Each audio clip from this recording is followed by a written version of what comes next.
Face aux nombreux incendies qui ont touché l'Europe ces dernières semaines, plusieurs spécialistes se sont tournés vers les castors comme barrière contre le feu. Nous avons donc interrogé des spécialistes locaux sur la question. Ils peuvent accumuler des réserves d'eau assez, assez abondantes.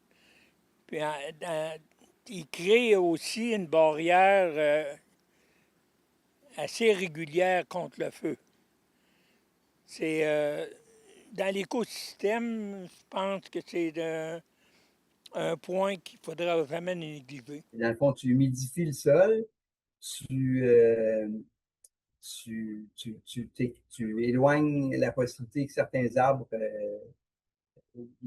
puissent se développer plus, comme s'ils faisaient sur un milieu sec. J'imagine que le castor, il peut avoir des effets qui vont se rapprocher de ce qu'une terre agricole va avoir comme effet, en créant des espaces où il n'y a pas de carburant pour le feu. Alors que des pays comme la France doivent recréer des habitats de castors, l'Abitibi-Témiscamingue en regorge à nouveau. Avec un territoire à 50% humide, la région semble être dans une certaine mesure un bouclier contre les incendies. Contrairement à la côte nord, par exemple, qui ne dispose pas de la même faune et flore. Au début des années 1950, le castor avait disparu au Témiscamingue.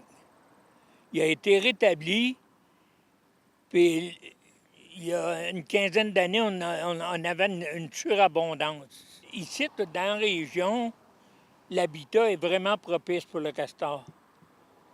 Il s'agit de surveiller pour ne pas avoir une surexploitation ou une mauvaise administration. De manière générale, leur présence est un signe de biodiversité. Les zones humides créées par les barrages peuvent également servir de refuge pour les autres animaux en cas de feu.